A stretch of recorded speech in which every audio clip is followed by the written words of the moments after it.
सभी जो ग्राम पंचायत सदस्य यहाँ जुड़े हैं सबको नमस्कार। चलिए, आज आपके प्रशिक्षण का अंतिम दिन है और ये अंतिम सत्र भी है एक तरह से बातचीत का। पिछले 3 दिनों में आप लोगों ने जो सवाल उठाए थे, या बहुत पहली चीज़ तो ये कि आप सबने बड़ी तल्लीनता के साथ इस प्रशिक्षण में अपनी सहभागिता दी है, क्योंकि आपके सवालों से ही लग रहा था कि आप लोग बहुत सजग होकर इसके साथ जुड़े हैं, तभी इस तरह के सवाल आप लोगों के स्तर से आ रहे हैं। ये सही है कि सवाल बहुत प्रारंभिक थे, बहुत बेसिक सवाल आपने पूछा था और शुरुआती दौर में ऐसे ही सवाल मन में आते भी हैं।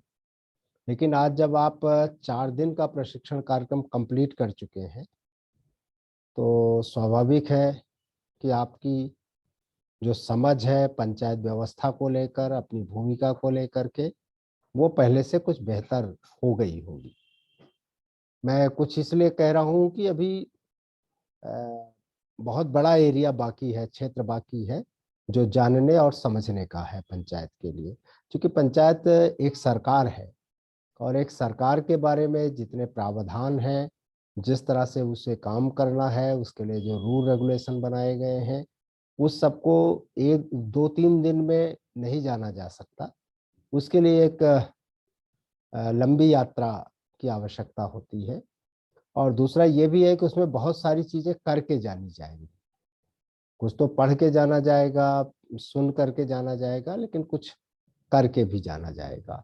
तो अब इसके बाद जब आप उस दिशा में प्रयोग करेंगे, अपने व्यवहार में उसको उतारेंगे, तो स्वाभाविक है कि ये चीज काफी आगे बढ़ करके जाएगी। आज सवालों की संख्या बहुत कम है आज की तारीख में, लेकिन आज बहुत महत्वपूर्ण वीडियो आपके लिए था, बहुत महत्वपूर्ण विषय था आपके लिए।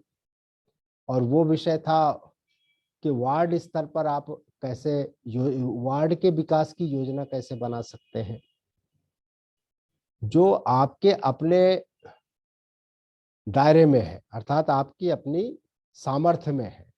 वार्ड आपका है, उस वार्ड के आप नेता हो, लोगों ने वहां का जनप्रतिनिधि चुना है आपको, और उस वार्ड के लोगों के सुख दुख के बारे में चिंता करना, उनके सुख दुख के लिए प्रयास करना कि उनकी बेहतरी, उनका जीवन बेहतर हो सके। ये एक तरह से एक ग्राम पंचायत सदस्य की पहली जिम्मेदारी है, और इसी नाते वो विषय आपके सामने रखा गया था कि आप इस पर विचार करें, इस वीडियो को सुने। उससे संबंधित सवाल बहुत कम आए हैं जो मैं देख रहा हूँ। वो क्यों कम आए, वो पूरी तरह आपकी समझ में आ गया है। तो ये चूंकि अंतिम सत्र है इस प्रशिक्षण कार्यक्रम का, तो स्वाभाविक है कि खुली चर्चा का भी एक थोड़ा बहुत रहेगा। जो लोग यहाँ उपस्थित हैं, उनके मन में अगर उससे जुड़ा हुआ कोई सवाल है तो बहुत उनका स्वागत होगा, वो इसे कर सकेंगे। आपने अभी जो मेरे सामने 2 3 सवाल हैं, 1 2 सवाल तो ऐसे ही हैं जो पहले थे, शायद कुछ नए लोग थे, उन्होंने अब की बार आज सवाल पूछा है। ये शर्मा जी कुछ इस बारे में आपको बता सकेंगे, दिनेंद्र शर्मा जी, जिनसे कल आपका परिचय हुआ था, जो जिला पंचायत राज अधिकारी रह चुके हैं और एक लंबी सेवा के बाद, अभी सेवानिवृत्त होने के बाद फिर इस कार्य में वो अपने को समर्पित किए हुए हैं। आप लोगों ने पहला प्रश्न पूछा था, ये श्यामू यादव जी ने, श्यामू यादव जी जो गोंडा जिले के हैं, उन्होंने एक पूछा था कि कौन सी ऐसी पुस्तक है जिसमें हमें पंचायती राज के बारे में पूरी जानकारी मिल सकती है। पुस्तकें बहुत सारी हैं। एक तो सबसे, अगर हम पंचायत के कानून के बारे में जानना चाहें, अधिनियम के बारे में, तो उत्तर प्रदेश पंचायती राज अधिनियम है, जिसमें सारी वो धाराएं हैं, उसके नियमावली भी उसी के अंतर्गत है। आप कहीं भी किसी भी जहाँ कानून की किताबें बिकती हों, हर जिले में होती हैं, विशेषकर कचहरी के आसपास तो बहुत सारी किताबों की दुकान ऐसी होती है। तो आप वहां से जा करके उसको ले सकते हैं, लेकिन वो थोड़ी कॉस्टली होती है। एक किताब 300-400 रुपए से कम में नहीं आती। पंचायती राज एक्ट जो आता है वो काफी मोटी किताब होती है। लेकिन अभी जैसा कि सच्ची जी ने आपको बताया ही है कि आपको एक पुस्तक भेंट की जाएगी। जैसे आपका प्रशिक्षण खत्म हो जाएगा, आपको एक पुस्तक भेंट की जाएगी। उस पुस्तक का नाम है उत्तर प्रदेश ग्राम पंचायत सदस्यनामा। सदस्यनामा इसलिए उस पुस्तक का नाम रखा गया है कि उसमें सदस्यों को केंद्र में रख करके पंचायती राज व्यवस्था और सदस्यों की क्या भूमिका हो सकती है और उनको क्या जिम्मेदारियां सौंपी गई हैं, क्या दायित्व दिया गया है, और किस तरह से उनको, चाहे वो ग्राम सभा की बैठक हो, ग्राम पंचायत की बैठक हो, कमेटियों की स्थिति हो, उन सब में उसका उल्लेख किया गया है। उन धाराओं का उल्लेख है, उन नियमों का उल्लेख है जो इसके अंतर्गत आते हैं। और भी बहुत सारी जानकारियां हैं। तो वो एक पुस्तक तो वो है जो आपको भेंट ही की जाएगी, पंचायत जो सदस्यनामा है। दूसरे तीसरी सरकार अभियान की अपनी एक पुस्तक है, तीसरी सरकार उसका नाम है, उसको भी आप पढ़ सकते हैं। बाकी और भी बहुत कई तरह की पुस्तकें लिखी गई हैं पंचायतों को लेकर के मेरे द्वारा। तो उनमें से, लेकिन मेरे ख्याल से शुरुआती दौर में आप अगर आपको जो सदस्यनामा मिलेगी उससे काफी कुछ आपका मानस साफ होगा, काफी कुछ जानकारी आपको मिलेगी पंचायत के बारे में, और बहुत सरल और संक्षेप में मिल जाएगी। उसके बाद फिर आप महसूस जब करेंगे कि इसके आगे हमें और क्या जानना है, तो उसके अनुसार फिर पुस्तकों के बारे में आपको सलाह सुझाव मिल सकेगा। ये जो आपने जानना चाहता कि किताबें कहाँ मिलेंगी, तो पंचायतों पर बहुत सारी किताब, जैसे मैंने कहा, बुक स्टॉलों पर मिल सकती हैं, वहां आप देख सकते हैं जा करके। एक सज्जन है अर्जुन कुमार जी, जो स्वास्थ्य समिति के अध्यक्ष हैं, अकबरपुर से हैं, अंबेडकर नगर से हैं। अंबेडकर नगर का हेडक्वार्टर अकबरपुर है, तो अंबेडकर नगर से वो हैं। वो ये जानना चाहते हैं कि हम ग्राम सभा की खुली बैठक कराने के लिए प्रधान और सचिव को क्या लिख करके दें। सचिव को लिख करके कोई चीज देने की आवश्यकता नहीं है। आप जो लिख के देंगे वो पहले ग्राम प्रधान को देंगे। कल भी शायद ये बात आ रही थी कि ग्राम प्रधान को आप, लेकिन ग्राम सभा की बैठक अगर करानी है तो जो कोरम है ग्राम सभा का, आज की तारीख में 1/5 है ग्राम सभा का कोरम उत्तर प्रदेश में। तो 1/5 सदस्यों के हस्ताक्षर से, सदस्य मीन्स ग्राम सभा के सदस्य, ग्राम पंचायत के नहीं, अर्थात जो मतदाता हैं उनके हस्ताक्षर से ग्राम प्रधान को पत्र दिया जा सकता है और यह कहा जा सकता है प्रधान जी से कि आप इसकी बैठक बुलाइए। अगर वो बैठक नहीं बुलाते, निर्धारित अवधि है, उस अवधि में अगर बैठक नहीं बुलाते, तब आप उसको आगे डीपीआरओ को, एडीओ पंचायत को, डीपीआर मुख्य रूप से डीपीआरओ को और जिलाधिकारी को वो पत्र आप भेजेंगे। फिर वो उनकी बाध्यता होती है कि वो बैठक को बुलाए। तो प्रोसेस ये है इसका। अभी दिनेश शर्मा जी इस बारे में आपको विस्तार से बताएंगे, जैसे मैंने कहा, और इसकी चर्चा करेंगे। एक और सवाल पूछ लिया था वारसी जी ने। उन्होंने पूछा था कि अगर ग्राम प्रधान की मृत्यु हो जाती है तो क्या कमेटियां सब भंग हो जाएंगी। ग्राम प्रधान की मृत्यु से और कमेटी से कोई संबंध नहीं होता। कमेटी तो बनती है सदस्यों के द्वारा चुने, सदस्य अपने बीच से सदस्यों को चुनते हैं। जो ग्राम पंचायत सदस्य हैं वो अपने बीच के सदस्यों को चुन करके तय करते हैं कि कौन सदस्य किस समिति में जाएगा। और तय ही नहीं करते, बल्कि जिस सदस्य को जाना होता है वो खुद अपना पर्चा भरता है, एक तरह से अपना नाम स्वयं प्रस्तावित करता है कि मैं फला में जाना चाहता हूं, और दूसरे अगर उसमें कोई आपत्ति नहीं है तो वो सहमति से स्वीकार कर लिया जाता है। ज्यादातर तो सर्वसहमति से ये सारी चीजें आपस में हो जाती हैं। और उसमें प्रधान जी की मृत्यु हो जाने से वो नहीं, जैसे था ना कि अगर प्रधान जी नहीं होंगे, कल शर्मा जी बता रहे नहीं रहे थे कि फिर तो किसी को वहां नामित किया जा सकता है जब तक कि अगला चुनाव नहीं हो रहा है। तो कमेटियों का, आप जिस कमेटी के सदस्य उस पर उसका कोई प्रभाव नहीं पड़ता, वो कमेटियां यथावत। मोटे तौर से ये कुछ सवाल आज ही आए, लेकिन वार्ड सभाओं से, वार्ड स्तर की जो योजना बनानी थी उससे जुड़े हुए सवाल नहीं आए, तो मैं यही अपेक्षा कर रहा हूं या उम्मीद करता हूं कि जो ग्राम पंचायत सदस्य यहाँ उपस्थित हैं, इसके बाद वो इस तरह के सवाल जरूर जानना चाहिए उनको, या उसमें उस पर मैं खुद भी उनसे बात करना चाहूंगा कि उसको कैसे समझा है उन्होंने, कि उसको कैसे किया जाना है। और अगर उसमें उनको कुछ और भी जानने की आवश्यकता है, कुछ शंका है, तो जरूर उन सवालों को पूछे। मैं शर्मा जी से निवेदन करूंगा कि शर्मा जी इन सवालों पर थोड़ा और साफ करें इनको। दिनेश शर्मा जी।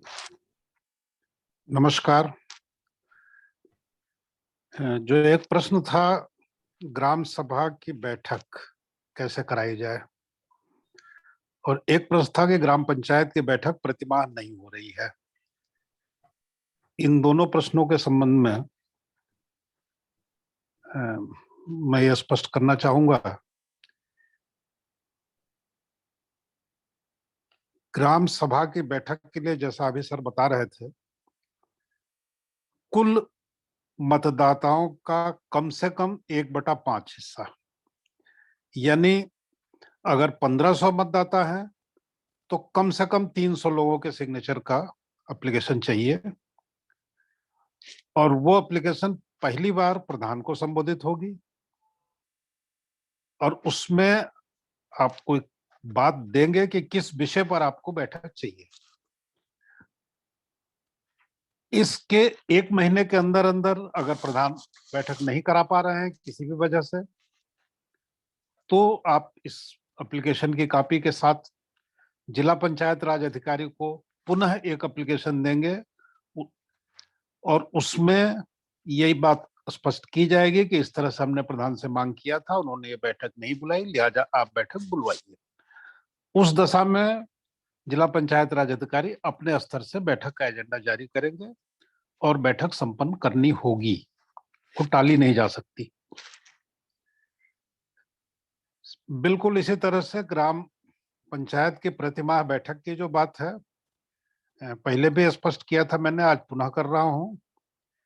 हमारा काम सबसे पहला ये होगा कि या तो कोई भी एक सदस्य लिखे या कम से कम 1/3 सदस्य लिखे। इन दोनों बात को जो बता रहा हूं, इसका फर्क समझ लीजिए। ग्राम पंचायत में अगर किसी विषय पर निर्णय हो चुका है, उसी विषय के पर दोबारा आप विचार करना चाह रहे हैं, तो ऐसा 6 महीने के अंदर दोबारा नहीं हो सकता। तो 6 महीने के अंदर अगर दोबारा विचार करना चाह रहे हैं, तो कम से कम 1/3 सदस्यों की जरूरत होगी। लेकिन विषय अगर कोई नया है, तो कोई भी सदस्य अपना प्रस्ताव देते हुए एप्लीकेशन दे सकता है प्रधान को संबोधित कि यह बैठक बुलाई जाए। और अगर बैठक नियमित रूप से नहीं हो रही है, तो इसी प्रकार का प्रयास निरंतर आप करते रहें। हर बार हर महीने में एक एप्लीकेशन दे दीजिए, उनको लाजमी बुलाना पड़ेगा महीने भर के अंदर उस महीने की बैठक। और वो सामान्य रूप से, अगर उन्होंने बैठक तय कर रखी है पहले से और आपका एप्लीकेशन उस तय बैठक के 10 दिन पहले पहुंच गया, तो आपके प्रश्न को शामिल करना पड़ेगा, वरना आपका प्रश्न या प्रस्ताव जो भी है वो अगली बैठक के लिए रखा जाएगा। लेकिन इस तरह से कई ग्राम पंचायत में लोगों ने प्रयास किया, इसी चुनाव की बात कर रहा हूं जहां बैठक की दिक्कत हो रही थी, और वो लोग ये प्रक्रिया अपनाकर संतुष्ट हैं। उनके यहाँ हर महीने बैठक करनी पड़ रही है, क्योंकि वो हर बार एप्लीकेशन दे देते हैं।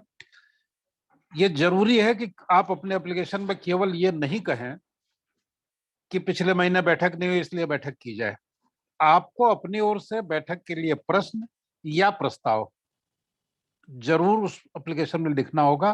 अगर आप ऐसा कुछ नहीं लिख रहे हैं, तो बैठक बुलाना मजबूरी नहीं होगी प्रधान और सचिव की। यही दोनों बात मैंने प्रश्न में भी पढ़ा था और अभी भी मुझे आदेश मिला था। इसके बाद भी अगर कोई किसी को कठिनाई आ रही है, तो अगर पंचायत की बैठक नहीं कर रहे, तब भी उसके लिए जिला पंचायत राज अधिकारी को शिकायत करनी होगी पहली बार कि इस तरह से मैंने एप्लीकेशन दिया था और उसके बाद भी ये बैठक आयोजित नहीं की गई। मैं समझ रहा हूं कि ये प्रश्न का उत्तर स्पष्ट हो गया होगा। धन्यवाद।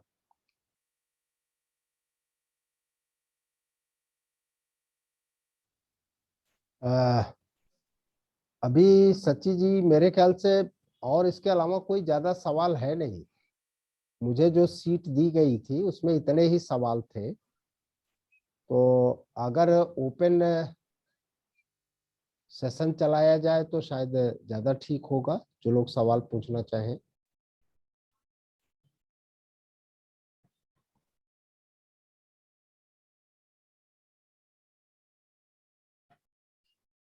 आरिफ अली जी ने हाथ उठाया है। आरिफ जी आप बोलिए।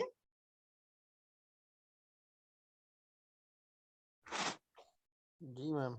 और प्राण जी आप अपना वीडियो नहीं ऑफ करिए प्लीज। वीडियो ऑन है, वीडियो ऑन होगा जी। सर प्रणाम। हाँ रत्नेश कुमार।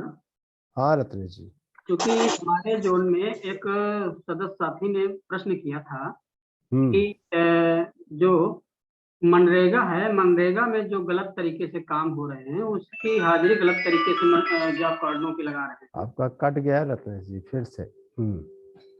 जी हेलो, आवाज पहुंची? रत्नेश जी आपका कट। Hello hello hello. हम तो सुन पा रहे हैं, आवाज आपकी आ रही है मुझे तो। हाँ, मैं यही कह रहा था कि मनरेगा से संबंधित सवाल था कि मनरेगा में गलत काम हो और गलत हाजिरी चढ़ाई जाए, गलत भुगतान हो रहा हो तो उसके रोक छेक के लिए क्या करेंगे, कैसे उसको नियमित काम कराएं, इस पर क्या करेंगे वार्ड सदस्य? बताएं शर्मा जी। इसके लिए सबसे सुलभ और नजदीकी साधन आपके पास है, आपके ब्लॉक के वीडियो। मनरेगा में के पदेन अधिकारी हैं ब्लॉक स्तर के, और काम जिस समय हो रहा है, जिस समय मजदूर काम कर रहे हैं, उस समय की कम से कम कोई वीडियो क्लिप दीजिए उन्हें, जिससे कि उनको भरोसा हो कि हाँ वाकई इतने ही लोग उपस्थित थे। अटेंडेंस इसमें डेली की डेली भरी जाती है और सरप्राइज चेकिंग भी कराई जा सकती है उनसे, या शिकायत के बाद एक जांच के रूप में भी ये होगा। बात सही है कि इस तरह की करने की पूरी गुंजाइश है। 5 मिनट के लिए लोग आ गए और उनकी हाजिरी भर दी गई और उसके बाद वो लोग काम कर रहे हैं दिन भर या नहीं कर रहे हैं, इस पर नियंत्रण रखने का काम रोजगार सेवक का है। बाकी लोग इसमें कुछ कर नहीं पा रहे हैं मौके पर, लेकिन जब फॉलो अप होगा तो इस तरह का काम नहीं हो पाएगा। मजबूरन उन्हें तुरंत किसी न किसी को भेजना पड़ेगा, चाहे सेक्रेटरी आवे, चाहे उसका एपीओ आवे। और अगर वीडियो नहीं सुन रहे हैं तो ये मामला सारे संदर्भ को देते हुए डिस्ट्रिक्ट मजिस्ट्रेट को दिया जाए, उनके स्तर से किसी अधिकारी को भेजकर इसका निराकरण कराया जाएगा। ऑनलाइन भी शिकायत दर्ज करने का प्राविधान है, उसे भी अमल में ला सकते हैं। इसमें सर ये जो लोकपाल अभी जी लोकपाल क्या जी इसमें? हाँ, जी हाँ, जी हाँ। आप लोकपाल के लिए सीधे लोकपाल को भी शिकायत कर सकते हैं, और वो भी इसको संज्ञान में लेंगे, क्योंकि लोकपाल को स्वयं अपनी मर्जी से भी काम देखने होते हैं। कोई जरूरी नहीं कि जब शिकायत हो तभी देखेंगे। तो आप अगर उनको अप्रोच करेंगे तो वो संभव है कि जिस समय आपका काम चल रहा है उस समय काम देखने आ जाए, और वहां पर वो तुरंत, चूंकि वो अथॉरिटी है, वो सूचना दे के आएंगे, ब्लॉक वालों को लेके आएंगे, तो उनके सामने सब रिकॉर्ड रखा जाएगा। और ये एक अच्छा विकल्प आपने दिया है, धन्यवाद। दूसरा तो सर एक और था हमारे ग्रुप में। एक मिनट हाँ। रत्नेश जी, रत्नेश जी, रत्नेश जी, मनरेगा के बारे में एक चीज और जानने की आवश्यकता है। वो ये कि ये जो मनरेगा है ये केंद्र सरकार की एक स्कीम है, इसी तरह की बहुत सारी स्कीमें हैं। तो मनरेगा एक एक्ट है और उसके अंतर्गत एक योजना और एक स्कीम बना के सबको रोजगार दिया जाएगा।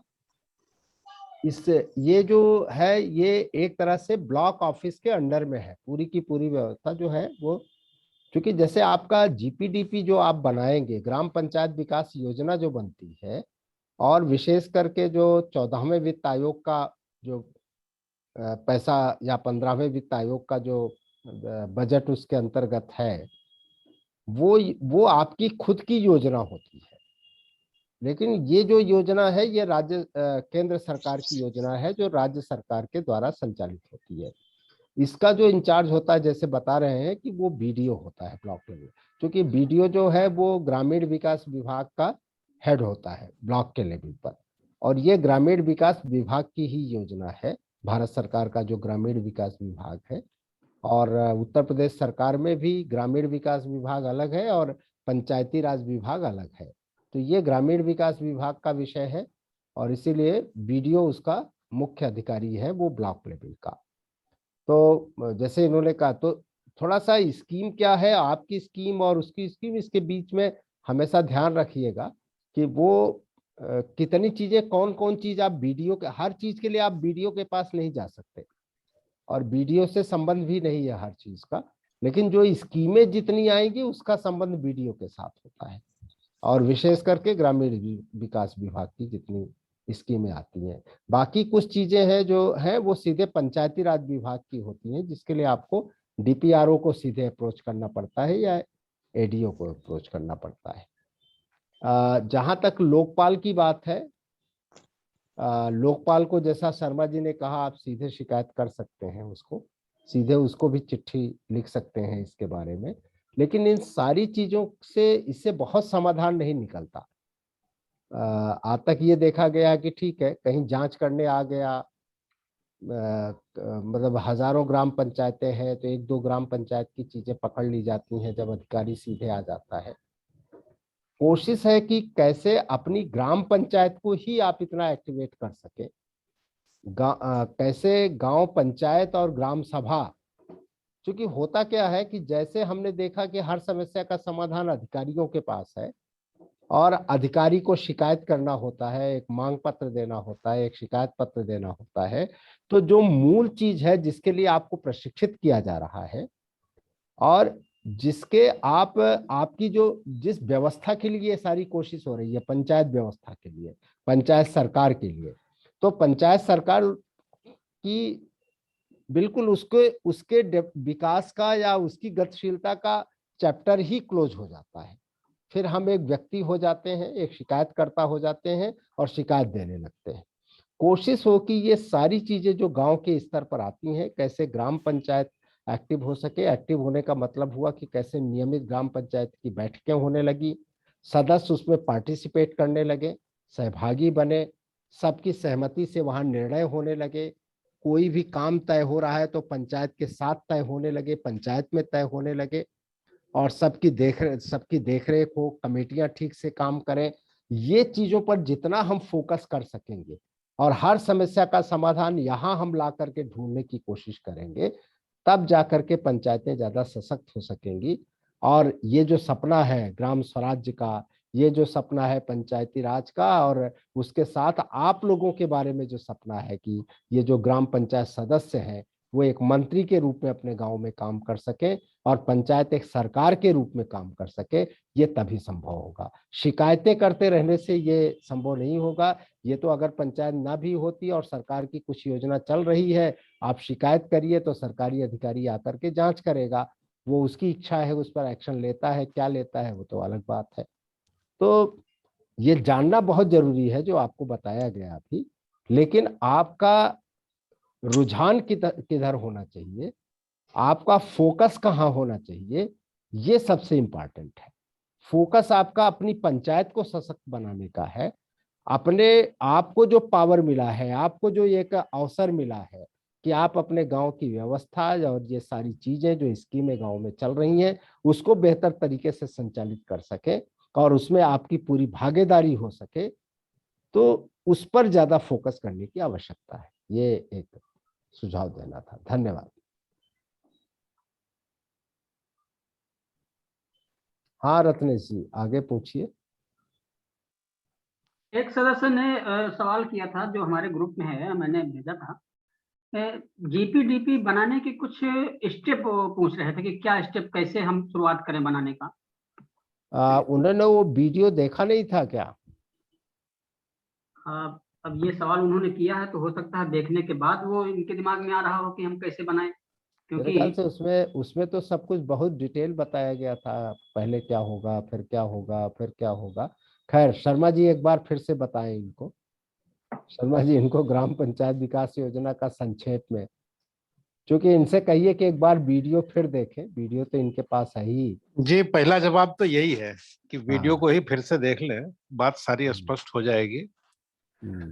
इस विषय से पहले अभी जो चर्चा चल रही थी मनरेगा वाली, उसमें एक चीज मेरे से छूट गई थी। जिला स्तर पर सिर्फ मनरेगा के लिए ही अलग से एक अधिकारी मौजूद हैं, जिन्हें उपायुक्त मनरेगा कहा जाता है। तो उनके पास केवल यही एक काम होता है, इसलिए उनको भी अप्रोच करना चाहिए। और जीपीडीपी के लिए कल भी मैंने कुछ कहा था, वीडियो आज आया हुआ है, सबने देखा होगा। जीपीडीपी का काम इस जनवरी में पूरा हो जाना था, इसके बाद का समय नहीं दिया गया है। और ये जीपीडीपी जो बन रही है वो अगले साल के लिए बन रही है। तो अगर इनके यहाँ बन गई तो पूरी प्रक्रिया समझ के इस समय कुछ होना नहीं है। जीपीडीपी में काम क्या होता है और कैसे होता है, ये तो उस बैठक में तय होगा, लेकिन उसके लिए पहले हम लोग ये तैयारी करते हैं। इसकी तैयारी करने की अनेकों स्टेप हैं, वार्ड है, अलग अलग समूह है, अलग अलग उपभोक्ता हैं, अलग अलग आय वर्ग के लोग हैं। हर तरह के ग्रुप में ये डिस्कशन होना चाहिए कि क्या जरूरतें हैं गांव की। तो गांव की जो सारी जरूरतें जब सामने आती हैं, तब उन्हें प्राथमिकता के आधार पर उपलब्ध धनराशि के अनुपात में तय करने का काम ग्राम पंचायत और ग्राम सभा का है। ग्राम सभा तो स्वीकृति देगी, ड्राफ्ट इसका जो है ग्राम पंचायत की बैठक में अंतिम रूप दिया जाता है। तो उस समय ये देखा जाता है कि कौन सा काम उपलब्ध धनराशि से हो पाएगा, या किस काम के लिए हमें कुछ अन्य संसाधन किसी अन्य स्तर से जुटाने होंगे। और इन सबके आधार पर बाद में ग्राम सभा की बैठक में ये फाइनल होता है। तो एकदम से एक दिन दो दिन का काम नहीं है, लेकिन जो प्रक्रिया आपको वीडियो में दी गई है वो अपने आप में बिल्कुल स्पष्ट है। एक बार फिर से सुनिए, आपकी समस्या का हल निकल जाएगा। और एक ई ग्राम स्वराज ऐप के बारे में कल मैं बात नहीं कर पाया था, वहां पर भी आप जाएंगे तो ई ग्राम स्वराज जैसे ही आप गूगल पर टाइप करेंगे, आपके सामने एक ऐप आता है, और उसमें ये पंचायती राज भारत सरकार का चलाता है और एनआईसी के वेबसाइट पर उपलब्ध है। तो इसमें आप उत्तर प्रदेश राज्य में अपना जिला खोल के अपना ब्लॉक सेलेक्ट करके और ब्लॉक में फिर अपनी ग्राम पंचायत सेलेक्ट करते हैं। वहां पर आपको आपके ग्राम पंचायत से संबंधित सारी जानकारियां उपलब्ध हैं, और वहां पर भी आपको मिल जाएगा कि आपके जीपीडीपी बन गई या अभी नहीं बनी, बन गई तो उसमें क्या क्या विषय रखा गया। तो केवल जीपीडीपी नहीं, वहां पर आपको सारी जानकारियां उपलब्ध हो जाएंगी। कितना रुपया आया है, किस किस मद में आया है, पिछले साल का अगर आप चाहेंगे और पुराना चाहेंगे, ये देखना कि कब कब कितना कितना रुपया आया और कितना खर्च हुआ, किस काम पर खर्च हुई, ये सारी जानकारी वहां उपलब्ध है। धन्यवाद। रत्नेश जी, और भी कोई सवाल है या फिर? ये सवाल का उत्तर बगैर सवाल किए ही शर्मा सर ने दे दिया। हमारे एक साथी ने कहा था कि हम हाँ, कल था वो प्रश्न। हाँ, पंचायत के लेखा जोखा को और खर्च जी व्यय विवरण को हम कैसे जान सकते हैं, देख सकते हैं, तो ये आ जी गया। हाँ, कल था, वो चूक गया था मैं, और मुझे ध्यान था कि वो सवाल रह गया था। लेकिन इसमें मैं फिर से ये जोड़ दूं कि इस पर जाके आप इस साइट पर एक दिन में चाहें कि सब कुछ निकाल लें तो नहीं हो पाएगा, लेकिन 2-4 बार 10 बार जब आप इस पर धीरे धीरे धीरे धीरे स्टेप बाय स्टेप एक एक करके जब चीजें देखना शुरू करेंगे, तो आपको स्वयं आसानी से, जैसे आप मोबाइल चलाना सीख गए, जब एडवांस टेक्निक की मोबाइल आई तो उसे भी सीख गए, तो इसी तरह से इस ऐप पर आप सारी जानकारी जुटाना जान जाएंगे, और अपने गांव का भी और किसी अन्य गांव का भी आप तुलना भी कर सकते हैं, कहीं का भी। तो बड़े आसानी से ये सब होता है, कोई इसमें दिक्कत नहीं आती। और कोई भी आपको गलत सूचना नहीं दे सकता। सबसे बड़ा फायदा इसमें यह है कि जो ऑन रिकॉर्ड है वो सब चीज आपके सामने है, कोई भी बात आपसे छुपाई नहीं जा सकती। जैसे कुछ लोग कह रहे थे कि जब हम प्रधान से कहते हैं तो वो कहते हैं अभी पैसा नहीं आया, पैसा खत्म हो गया है, तो इस तरह की भी बातें नहीं चलेंगी।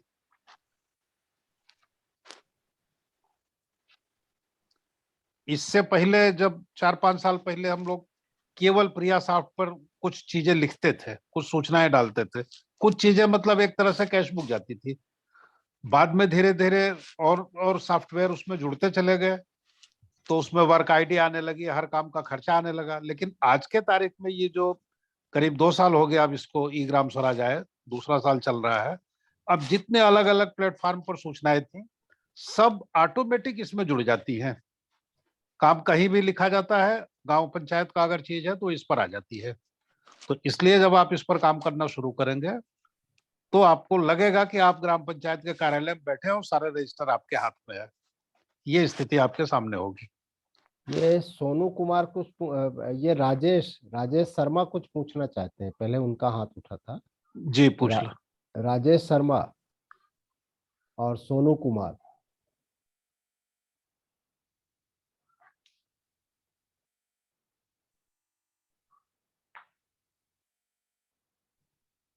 दोनों में कोई भी अनम्यूट हो।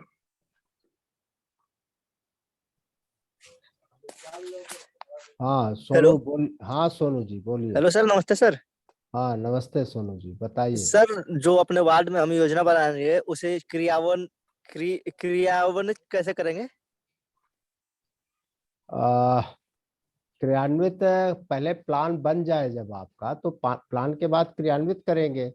तो जी, क्रियान्वयन के लिए ये था कि अपने प्लान को आप 4 कैटेगरी में बांट लीजिए, ठीक है। जी सर।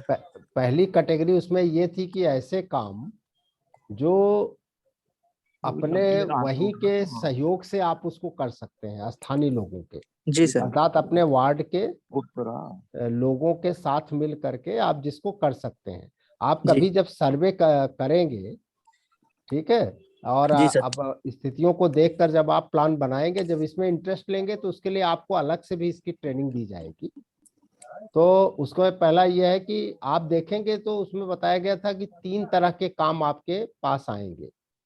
जी सर। मतलब योजना में 3 तरह के कार्यक्रम होंगे। एक होगा जो स्थानीय सहयोग से पूरा किया जा सकता है, दूसरा होगा जिसमें बहुत थोड़ी धनराशि की आवश्यकता पड़ेगी, और तीसरा है जो स्कीमें हैं गवर्नमेंट की, राज्य और केंद्र की, उन स्कीमों से संबंधित कई तरह के मतलब समस्याएं आएंगी जिनकी आप योजना में शामिल किए हैं। तो वो तो उस स्कीम को प्राप्त करना, जो उसका पात्र है या नहीं है, ये तय करके उसको वो लाभ दिलवाने की स्थिति होगी।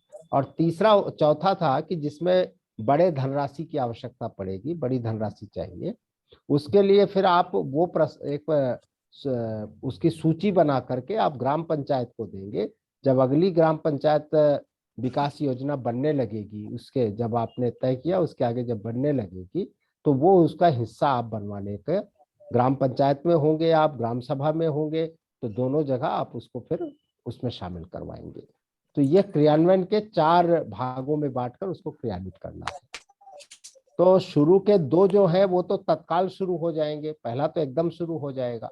जी जी सर। और आज तक जो प्रैक्टिकली देखा जा रहा है, उसमें ये देखा जा रहा है लगभग 60 से 70% जो आपके जो समस्याएं निकल करके आई हैं, वो कम लागत से और बिना लागत के गांव के सहयोग से आप पूरी कर सकते हैं, ठीक है, अपने वार्ड के लोगों के सहयोग। जी सर, एक और क्वेश्चन। जी जी। हेलो, अगर सर गांव के गली में लाइट लगवाना है तो कैसे क्या करना पड़ेगा? अब लाइट जो, वही मैंने कहा ना, ये तो फिर राज्य सरकार से उसका सहयोग लेना पड़ेगा ना। जी जी। उनकी जो जी स्कीम है उस जी, थैंक स्कीम यू के सर। साथ अब उसका एक प्रोसेस होता है, पूरा प्रोसीजर होता है कि कैसे करना होगा, कैसे उसकी एप्लीकेशन देनी होगी, कैसे क्या करना होगा, और फिर पंचायत से एक प्रस्ताव। शर्मा जी इस पर बताएंगे जो प्रैक्टिकल जिस तरह से होता है ये। सर, राज्य सरकार अलग से नहीं दे रही है, जीपीडीपी में ही शामिल करना है, और ग्राम पंचायत अपने धनराशि से ही इसको करेगी अनटाइड से। अच्छा, अब अलग से सरकार जी नहीं। नहीं, पहले होता था। और असल में पहले जो धनराशि आती थी एक मुश्त आती थी। तो फिर बाद में ये लगा कि इस काम के लिए कुछ जरूरत है, तो कुछ साल तक धनराशि मात्राकृत कर दी गई उसी टोटल में। जो पैसा आता था उसी में मात्राकृत करके अलग दे दिया कि इतना रुपया आपको पथ प्रकाश के लिए है। क्योंकि उससे पहले क्या होता था कि सीधे सीधे बिजली का बिल सरकार के स्तर पर उत्तर प्रदेश का एक मुश्त पेमेंट होता था, और बाद में वो जब बंद हुआ तो इस तरह से मात्राकृत किया ग्राम पंचायतों के लिए। आज के तारीख में मात्राकृत नहीं है, ये अनटाइड फंड से पथ प्रकाश के लिए अपने जीपीडीपी में योजना ले सकते हैं, और उसमें ये चिन्हित कराएं कि कहाँ कहाँ पर ये बात कर रहे हैं लाइट की। तो लाइट बिजली की लाइट है या सोलर लाइट है, जैसा इनके योजना में तय होगा वही काम होगा।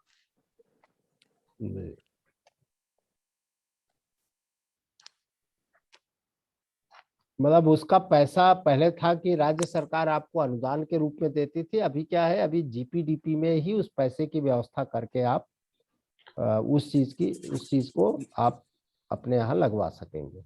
बिल्कुल सर।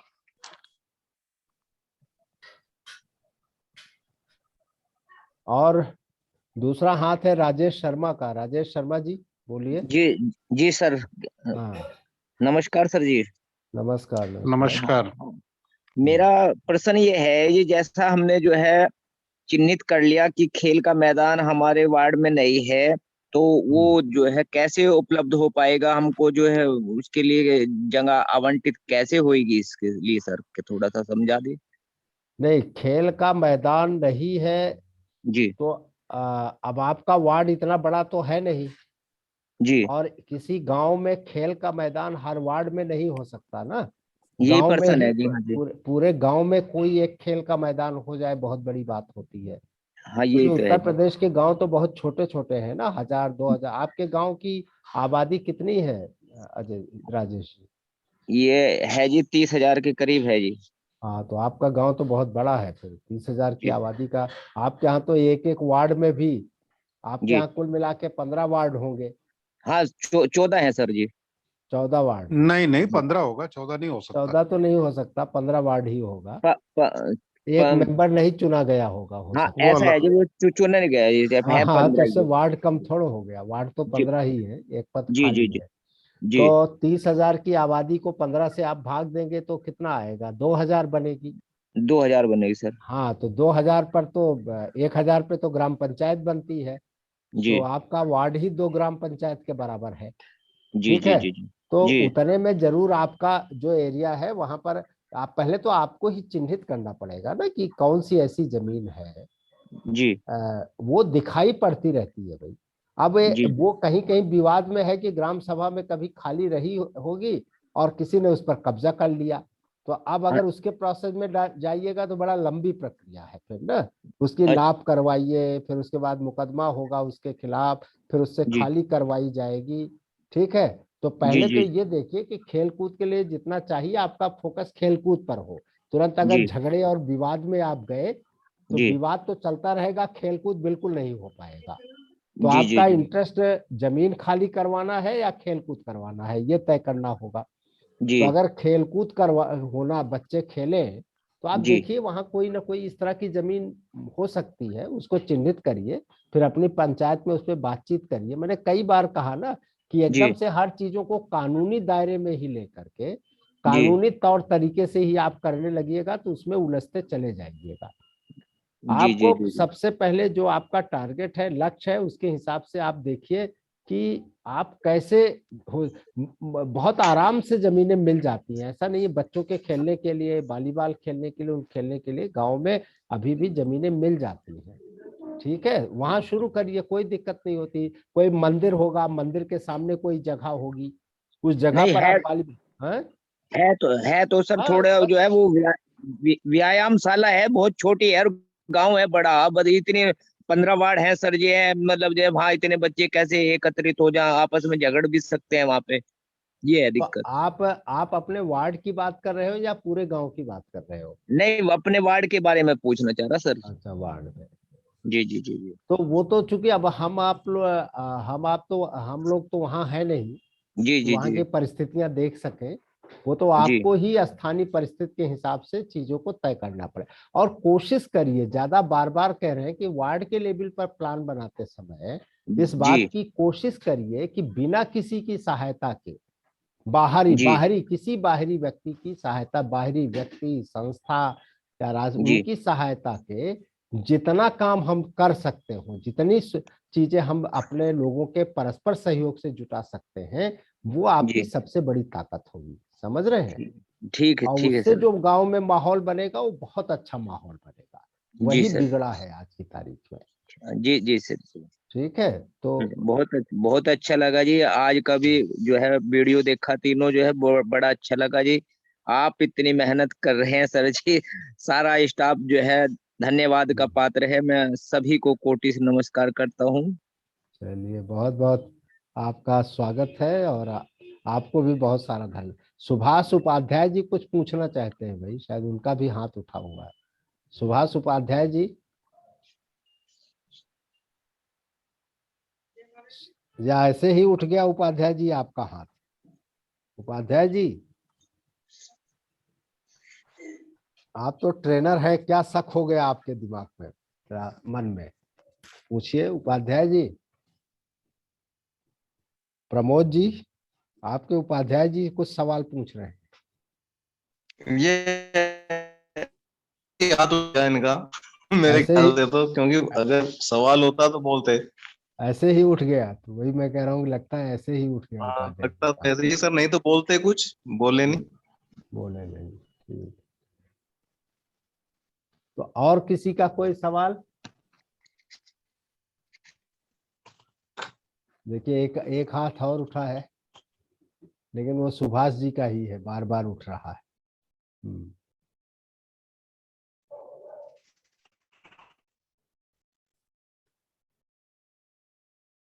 सुभाष जी ने कहीं बच्चों को तो नहीं दे दिया मोबाइल? सुभाष जी, इसको अगर ऐसा है तो उनको थोड़ा ले लो, ठीक कर लो।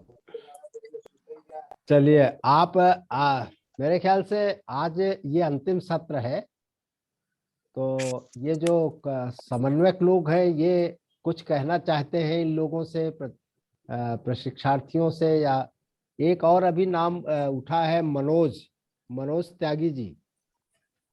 मनोज त्यागी जी,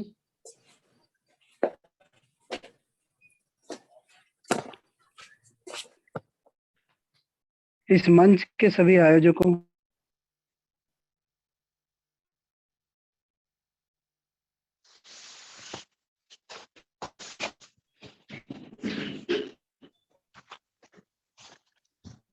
आवाज बंद हो गई। ये वही तो गड़बड़ हो रही है। हाँ, मनोज जी बोल रहे थे लेकिन आवाज बंद हो गई। हेलो, इस मंच के सभी आयोजकों, पंचायत सदस्यों और आदरणीय श्री प्राण सर, आप सभी को मेरा अभिवादन, मेरा नमस्कार। आज मैं यहाँ कोई प्रश्न पूछने नहीं आया, बल्कि आया हूँ आप सबको धन्यवाद कहने के लिए।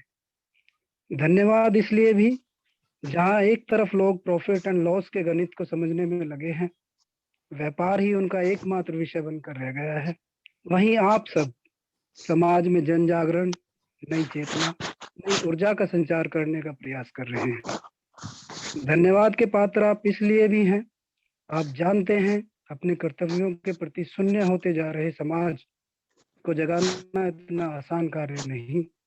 ग्रामीण अंचल में भी पश्चिमी सभ्यता का असर साफ दिखाई पड़ता है। इसके अलावा मेरे देश में अनेक प्रकार की चुनौतियां मानव समाज के सामने मुंह खोल कर खड़ी है। इन्हीं में से करप्शन भी, यानी भ्रष्टाचार, एक बड़ी चुनौती हमारे सिस्टम की जड़ों तक व्यापक रूप से फैला है, जिसका असर पंचायत राज व्यवस्था में साफ दिखाई देता है। ऐसी ही अनेकों कठिनाइयां और भी आपके सामने हैं। सच कहूं, मुझे तो लगता है आपका विषय ही अपने आप में विषम है।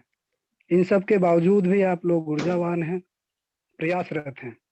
मैं ईश्वर से प्रार्थना करता हूं कि आप इसी तरह प्रयासरत रहें, ऊर्जावान रहें। इन्हीं सब बातों के साथ आज मैं अपनी बात को विराम देता हूं। एक बार फिर से आप सभी को बहुत बहुत धन्यवाद, मेरी शुभकामनाएं। चलिए, आपका स्वागत है। सुभाष जी, उपाध्याय जी का मैसेज आया है कि उपाध्याय जी ट्राई कर रहे हैं बात करने के लिए, लेकिन बात कर नहीं पा रहे हैं। संदीप साहू जी, संदीप साहू, संदीप साहू जी बोले। हाँ संदीप जी बोलिए, अनम्यूट हो जाइए आप।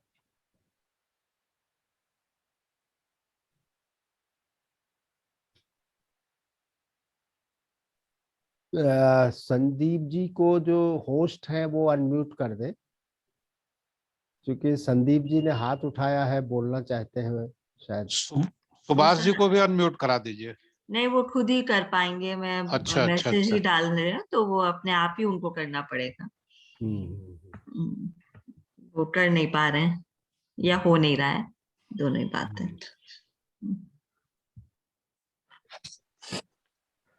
संदीप साहू जी ने अपने को लिखा है अपने नाम के आगे ग्राम सभा सदस्य, तो वो ग्राम सभा सदस्य तो हैं, लेकिन वो ग्राम पंचायत सदस्य भी है।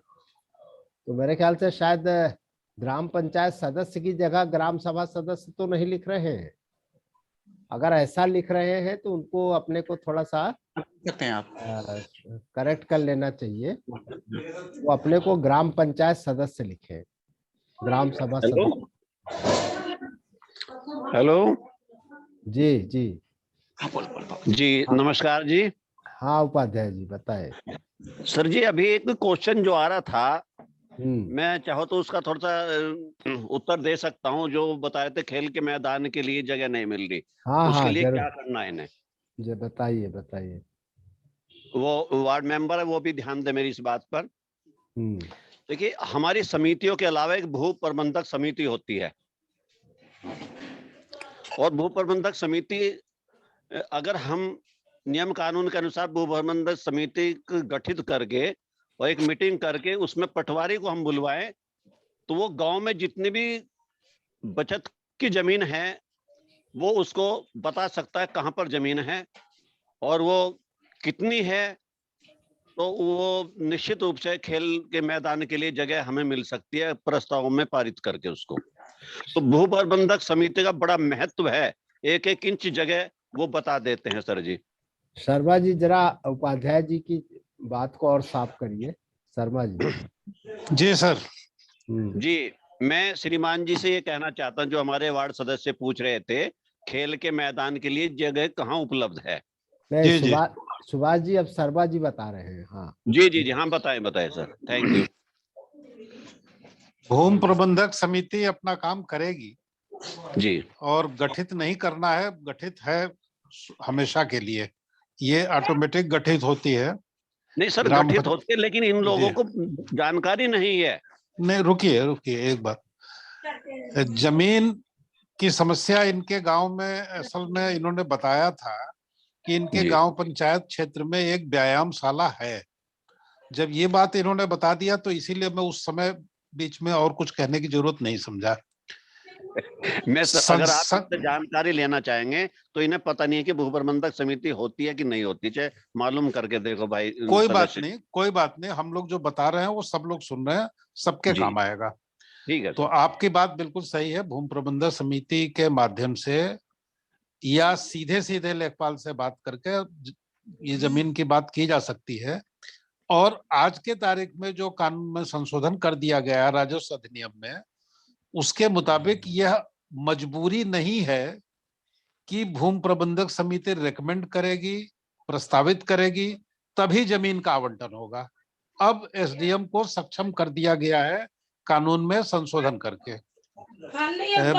बात कानूनी प्राविधानों की नहीं है। फिलहाल मैं इस मामले पर दो बात और कहूंगा कि विकास खंड स्तर पर BOPRD युवा कल्याण अधिकारी की एक पोस्ट होती है और जिला स्तर पर भी एक पोस्ट है।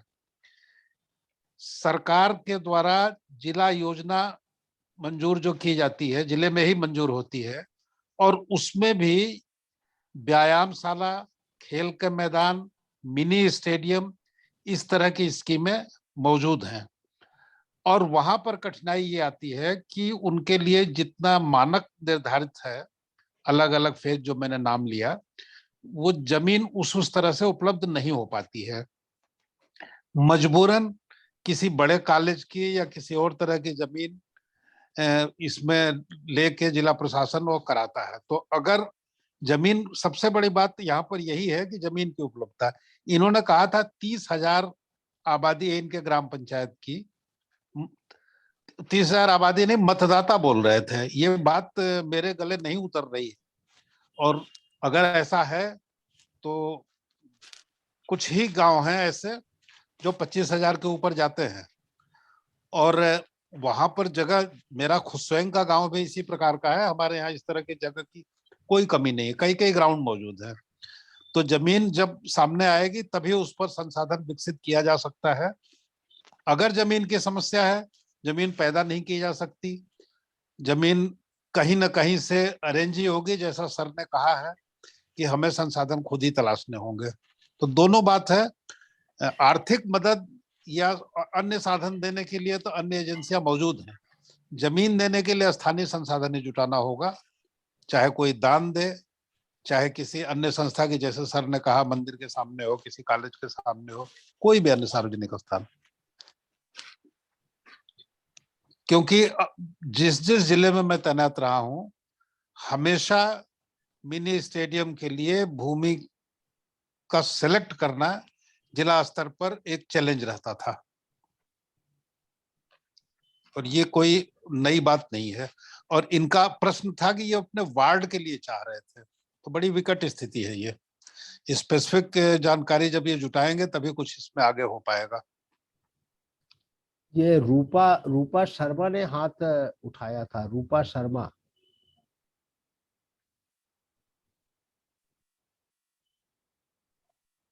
हेलो। हाँ बोलिए रूपा जी, बहुत बढ़िया। नमस्ते सर। नमस्ते नमस्ते। हाँ जी, हो गया आपका?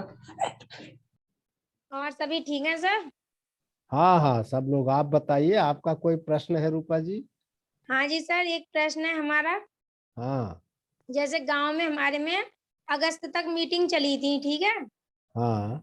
उसके बाद है क्या, मीटिंगें बंद कर दी गई हैं क्योंकि पंचायत घर की बाउंड्री बन रही थी ना, हम्म। तो इसलिए मीटिंग बंद कर दी गई हैं। अब ये लोग मीटिंग नहीं करते हैं, और फिर जब हमारी मीटिंग करते हैं हमें बुलाते हैं, कि क्या करते हैं, जब बैठक में कितना लिखते हैं, जब हम कुछ पढ़ते हैं तो बस केवल इतना लिखते हैं कि जैसे कि आज की बैठक की तारीख लिखेंगे, हम बैठक में उपस्थित हुए हैं, सभी सदस्य वगैरह हमारे साइन लिखे जाते हैं, बस इतना ही कुछ लिखते हैं बैठक के बारे में। बाकी हमारे खाली उस पे भी स्थान पे साइन करा लेते हैं, पर क्या कहते हैं, अरे कुछ नहीं, जल्दी जल्दी में हो जाए, तुम साइन कर दो, वो अपना लिखेंगे, वो जो लिख लेंगे।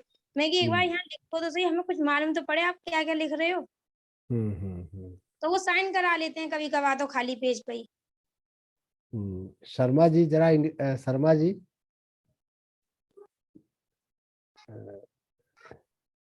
बताइए। शर्मा जी हैं या? शर्मा जी इस समय दिखाई नहीं पड़ रहे हैं शायद। रूपा जी वो तो अपना काम करते हैं, आपको अपना काम समझना होगा, अपनी जिम्मेदारी समझनी होगी। वास्तव में जो प्रक्रिया है, प्रक्रिया ये है कि बैठक में एक उपस्थिति की साइन होती है। शर्मा जी आप आ गए हैं, आप बताएंगे इनके बारे में कुछ? सर लिंक मेरा टूट गया था, दोबारा ज्वाइन किया हूं, मैं प्रश्न सुन नहीं पाया हूं। रूपा जी का ये कहना है कि पहले तो बैठक नहीं करते थे, और जब बैठक करते हैं तो रूपा जी ये कह रही हैं कि हम जब उसमें जाते हैं तो ऊपर लिखते हैं कि आज बैठक हो रही है फला तारीख को, और ये उपस्थित है, और कहते हैं साइन कर दीजिए। तो हमारी साइन करा लेते हैं और कहते हैं कि देखिए अभी समय नहीं है, आप चिंता मत करिए, बाकी कार्यवाही आगे लिख ली जाएगी। तो कह रहे हैं कि ये हमारे साथ होता है। व्यवहारिक बात जो ये बता रही हैं, अब तो इनकी समस्या है, ये सही बता रही हैं। मैं भी प्रशिक्षण में ये कहता हूं कि आपको बैठक पहले ही, बैठक शुरू होते समय साइन करना पड़ेगा। वजह यह है कि नियमों में यह कहा गया है कि पहले उपस्थिति दर्ज होगी, उसके बाद कार्रवाई आगे बढ़ेगी। उसी समय ये कोरम पर तय होगा कि कोरम है कि नहीं है, और कोरम पूरा है तो बैठक होनी है। अब इस तरह की अगर बदमाशी की जा रही है तो शिकायत के सिवा और कोई चारा नहीं है, क्योंकि इन्हें ये पता नहीं है कि बाद में क्या लिखा गया। दूसरी बात, जब हम बैठक करेंगे तो पिछले बैठक की कार्रवाई की पुष्टि करना पहला काम है। तो समय नहीं है कहना कि साहब आज समय नहीं है, छोड़िए हम बाद में लिख लेंगे। लिख तो लेंगे, लेकिन पिछले बैठक की तो पुष्टि कराएं पहले। तो इनको ये भरोसा होगा कि हाँ, पिछले बैठक में जो हम लोगों ने तय किया था वही लिखा है। एकदम ये सही बात है कि अगर मैं स्वयं भी सचिव की हैसियत से बैठ के लिखना चाहूं तो जिस समय बैठक चल रही है उसके सिर्फ संक्षिप्त ब्यौरा ही लिखा जा सकता है। रजिस्टर पर पूरी की पूरी कार्रवाई लिखनी संभव नहीं है। यह एक व्यवहारिक कठिनाई है और इसीलिए धीरे ये परंपरा कायम हो गई कि रफ नोट तैयार कर लिया जाता है और बाद में उसे फेयर उतार दिया जाता है। और कुछ प्रस्ताव, जब इन लोग का प्रस्ताव ये होने चाहिए, अलग अलग जब मीटिंग के लिए प्रस्ताव दिया करेंगे, प्रश्न दिया करेंगे, तो तब क्या होगा कि प्रस्ताव इनका दर्ज किया जाएगा और प्रस्ताव पास हुआ या नहीं हुआ ये उनको लिखना पड़ेगा। चर्चा अगर विस्तृत बहुत नहीं हो रही है तो संक्षेप में वो भी लिखना चाहिए। तो इस तरह से अगर लिखने से ही टाल रहे हैं तो इनको तो संतुष्टि अगले बैठक तक के लिए इंतजार करना ही पड़ेगा हर हालत में। निर्देश तो है कि बैठक की वीडियोग्राफी की जाए और वो पिछले कार्यकाल में था, उससे पहले भी था। इस बार के कार्यकाल में इस तरह का कोई निर्देश जारी नहीं हुआ और स्टाफ इस पर ध्यान नहीं दे रहा है, कोई मॉनिटरिंग कहीं से हो नहीं रही है। और सर अब तो मीटिंग करते भी नहीं है, अब तो बुलाते भी नहीं है, 4 महीने हो गए होंगे। हाँ, देखिए मेरी एक बात आज भी मैंने इस समय भी कहा है, आपको हर महीने, मतलब कल भी कहा था, आज भी कहा हूं और फिर कह रहा हूं कि आपने प्रस्ताव क्या दिया है जिस पर आप चिंतित हैं कि मेरे प्रस्ताव पर क्या हुआ। एक सदस्य के रूप में आपके पास 2 अधिकार हैं। एक तो यह है कि ग्राम पंचायत की बैठक में बैठी है और जो कुछ तय हो रहा है उसमें आपकी भागीदारी है, और दूसरा यह है कि आपने स्वयं एक प्रस्ताव दिया। तो आप अपना प्रस्ताव तो हर महीने की मीटिंग के लिए कम से कम एक प्रस्ताव तो दीजिए। जब आप प्रस्ताव देंगी तभी तो आप इस बात को कह पाएंगे कि मेरे प्रस्ताव का निर्णय करो। मीटिंग हो इसलिए नहीं रही है कि एक आदर्श स्थिति है कि हर महीने मीटिंग होना चाहिए, कानूनी प्रावधान है, लेकिन मौके पर नहीं हो रहा है। उनसे अगर उनका विभाग ही पूछ रहा है, उनके अधिकारी पूछ रहे हैं, तो कह रहे हैं हमारे पास कोई विषय ही नहीं है जिस पर हम चर्चा करने के लिए बैठक बुलाएं। और जो उनको करना होता है वो चुपचाप अपना बैकडोर से लिख लेते हैं, और जैसे आप बता रही हैं कि बुलाया, दस्तखत कराया और उसके बाद कह दिया कि हो गया काम। तो मैंने सुझाव लगातार देता रहा हूं कि आप प्रश्न या प्रस्ताव जो भी आपका है, दोनों भी हो सकता है, कोई एक भी हो सकता है, एक से अधिक भी हो सकता है, हर महीने के लिए अग्रिम रूप से तैयार रखिए। अगले महीने की बैठक के लिए एप्लीकेशन दे दीजिए और इस तरह से ही ग्राम पंचायत रेगुलर होना शुरू होगी। तो संस्था के रूप में आपकी सरकार जो है काम करने लगे, पंचायत बैठने लगे और पंचायत जो कुछ निर्णय ले रही है वो दर्ज होने लगे। तो इसकी अहमियत है और इस प्रशिक्षण का यही उद्देश्य है कि हमारी संस्था सक्रिय हो जाए। आप जैसे लोगों की जागरूकता की जरूरत है, और ये जो चिंता आपकी है या जो मैंने उपाय बताया, ये अपने ग्राम पंचायत के अन्य सदस्यों से भी शेयर करिए, उन्हें भी साझा करिए। जो आप अपना प्रश्न या प्रस्ताव दे रही हैं इसके बारे में भी उनसे बात करिए, ताकि बैठक में वो लोग आपका समर्थन कर सके या खुल के चर्चा में भाग ले सके। जब आप अपनी बात बताएंगे तो दूसरे सदस्य भी अपनी बात बताएंगे, और इस तरह से आप लोग जब बैठक में जाएंगे तो पहले से तैयार रहेंगे कि हमारी चर्चा होनी क्या है। तो इस तरह की तैयारियां करनी जरूरी है। नहीं, वैसे खेल के झूले वगैरह की कहा था, वो तो ले आए हैं, मंदिर पे रख दिए बच्चों के लिए। बढ़िया बात है, बढ़िया बात है। लाइब्रेरी वगैरह भी बनवाने के लिए कहा है, पर अभी पंचायत घर की बाउंड्री हो गई, चूंकि चढ़ा है। वो पंचायत घर के लिए ऊपर से दबाव था, इसलिए ये काम हो रहा था प्रायोरिटी पर। बाकी जो आपने कहा है वो अगर योजना में मंजूर है तो वो काम होगा ही होगा।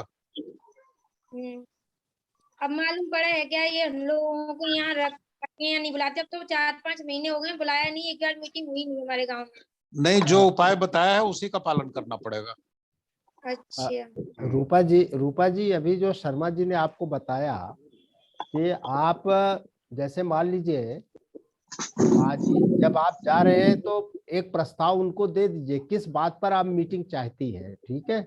वो लिख करके बाकायदा उसका एक नमूना है और वो नमूना आपका ग्रुप बना ही है, ग्रुप में डाल दिया जाएगा फॉलो अप करते समय कि कैसे कम से कम एक उसका नमूना बना करके जिससे जो पंचायत सदस्य हैं वो इस तरह के प्रस्ताव देना शुरू कर दे कि इस विषय, लेकिन विषय आपको तय करना पड़ेगा कि किस विषय पर आप बैठक चाहते हैं। आपकी अपना क्या विषय है, आपको अपने वार्ड से संबंधित या गांव से संबंधित कोई जो विषय है उस विषय पर आप आपकी बैठक में निर्णय या चर्चा लेना चाहते हैं, ठीक है? ये सभी के लिए है जो बताया जा रहा है, वो सबको ध्यान देने की बात है। ये संदीप साहू जी आप अनम्यूट हो गए हैं, बोलिए संदीप साहू जी। हेलो सर, नमस्कार। हाँ नमस्कार, बोलिए संदीप जी। सर मैं ये कहना चाह रहा था सर, मैं किसी की ना ही प्रधान किसी ना ही कोई सचिव की मैं किसी शिकायत नहीं करना चाहूंगा।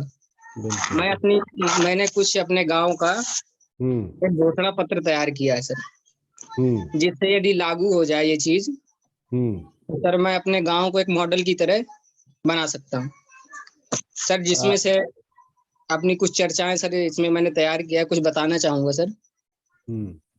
जैसे कि सर सफाई, स्वच्छ और साफ सुथरा रहे, पढ़ाई और एक दवाई, कमाई हो गया, बिजली हो गई सर, पानी हो गया, रोजगार हो गया और सर जैविक उत्पाद और आत्मनिर्भर गांव बने और सर कुछ किसान उत्पादक संगठन, जिसने सर प्रधानमंत्री मोदी जी ने जो चर्चा की थी एफपीओ बनाने के किसानों का, तो सर मैं एफपीओ का एक संगठन भी बनाया हूँ सर।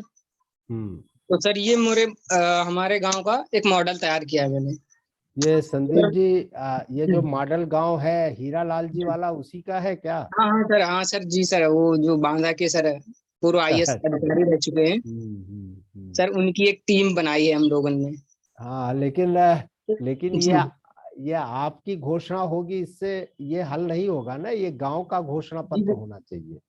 हाँ सर, तो मैं ये कहना चाहूंगा कि सर मैंने ये अपनी जो बात है घोषणा पत्र लेके मैं प्रधान जी के द्वारा यहाँ गया था, तो सर मैंने कहा कि सर ये अगर ये चीज लागू हो जाए हमारे गांव में तो एक मॉडल गांव एक बन सकता है। तो उन्होंने यही जवाब दिया कि बेटा सब इन चक्करों में मत पड़ो और जो हम काम बताएं वो मात्र करो तुम, और इन सब चक्करों में मत पड़ो, ये हमारा काम है, हम संभाल लें। तो सर अकेला वही है कि अकेला आदमी करे तो क्या करे। तो सर ये जब मीटिंग हुई थी, एक बार मीटिंग हमारे गांव में हुई थी, प्रधान जी ने करवाया था, जिसमें सचिव जी सारे लोग आए थे। तो सर मैंने यही बात दोहराई थी। तो नहीं संदीप जी आप वार्ड ये ग्राम पंचायत सदस्य चुने जाने के बाद भी अकेले ही हैं? हाँ सर, कुछ लोग हैं जो कि हैं, ऐसे नहीं है, समर्थन देते हैं, 2-4 सदस्य लोग आपके जो ग्राम पंचायत सदस्य हैं ना? जी हाँ। लेकिन उसके बाद भी आप क्या ग्राम पंचायत सदस्यों के प्रतिनिधि हैं या अपने वार्ड के लोगों के प्रतिनिधि हैं? नहीं सर, ऐसा हुआ था ना, जो समितियां बनाई गई थी सर, उसमें से अध्यक्ष नियुक्त हुए थे हम। तो ये सर सारी समितियों का अध्यक्ष नियुक्त किया गया था, तभी सर। नहीं मैं जो सवाल पूछ रहा हूँ शायद मैं ठीक से पूछ नहीं पा रहा हूँ। जी सर। मैं ये पूछ रहा हूँ संदीप जी कि आपको ग्राम पंचायत सदस्य के रूप में आपके वार्ड में कितनी जनसंख्या है, कितने मतदाता हैं? सर ये तकरीबन सर 65 मतदाता हैं सर।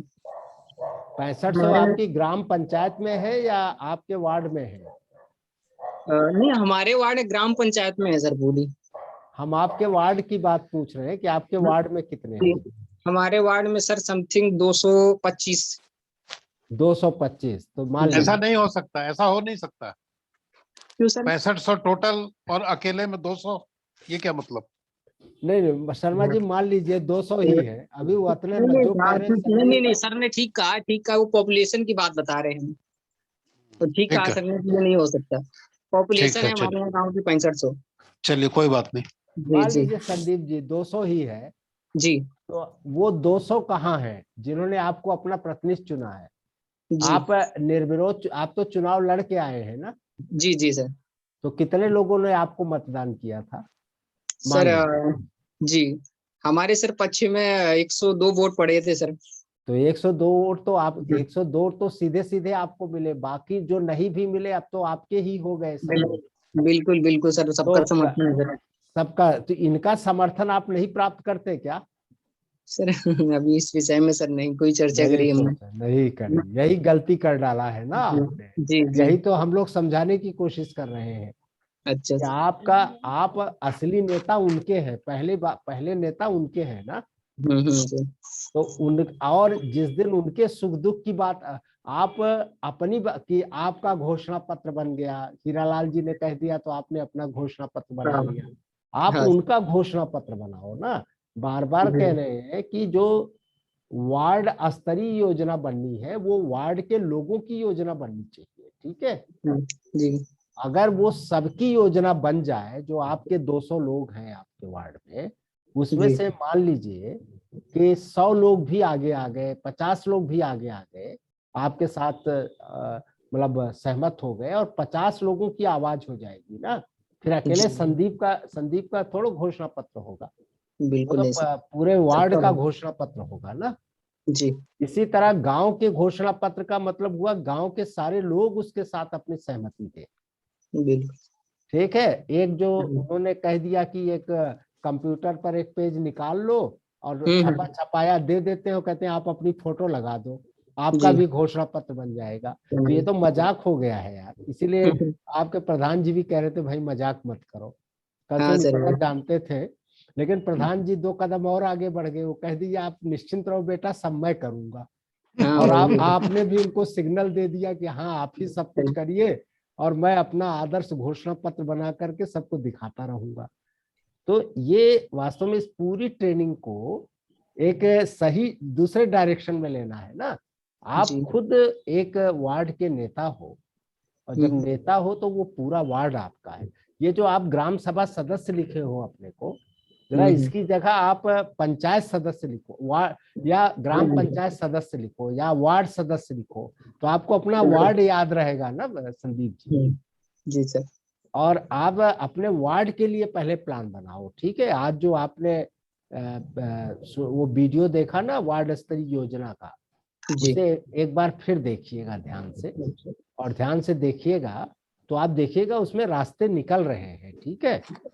ये कागज पर घोषणा पत्र बना लेने से कुछ भी नहीं होगा, कागज पे तो सरकार बहुत बड़ी घोषणाएं बनाती चली जा रही है ना, तो गांव तक उतर पा रहा है क्या? तो गांव वाला भी कागज पे बनाने लग जाएगा तो हो गया काम फिर। नहीं सर, बनाने की बात हमने ये कहा था कि सर इन मुद्दों पे थोड़ा काम हो जाए, बस मात्र ये हमारा कहना था। नहीं काम कौन करेगा संदीप जी, ये काम कौन करेगा? आप ही लोग तो करोगे, सरकार तो आप हो ना गांव के, आप गांव के सरकार हो या नहीं? ना वो तो है सर, लेकिन सर आप लोगों का सहयोग मिला तो जरूर करेंगे सर। हम लोगों का सहयोग तो है ही है, सहयोग यही हो सकता है आपको सारी चीजें बता सके जो जानकारी हमारे पास है। बिल्कुल। हम लोग ये नहीं कहेंगे कि एक कागज पर आप अपनी फोटो चिपका के कह दीजिए, बस उसको सबको दिखाइए कि देखिए मैं ये कह रहा हूँ मेरे गांव में ये हो जाए, इससे नहीं होगा ना। आपको खुद, आप एक जनप्रतिनिधि हो, आपको आगे आना पड़ेगा आपको, और एकदम से गांव के बारे में सोचने से पहले आप अपने वार्ड के बारे में सोचो, ठीक है। और वार्ड में जो करोगे वहां आपको कोई नहीं, वहां के जैसे ग्राम प्रधान गांव पूरे गांव से चुना गया है ना, आप अपने वार्ड से चुने गए हो, तो सबसे पहले अपने वार्ड पर फोकस करो आप लोग, ठीक है जी। वहां से करोगे तो आपकी ताकत बहुत बढ़ेगी, और फिर आपकी आवाज पे बहुत, उस आवाज में बड़ा दम आएगा। एक बार करके देखिए तो सही, ठीक है संदीप। चलिए हम लोग आपके साथ हैं, आप आगे बढ़िए। बिल्कुल सर। ठीक है, धन्यवाद। जी सर, धन्यवाद, नमस्ते। मेरे ख्याल से 7:15 हो गए, 7:40-20 हो गए। सची जी, अब आपको समर्पित है, आप इसको समराइज करिए पूरा और आगे ले चलिए इसको। धन्यवाद।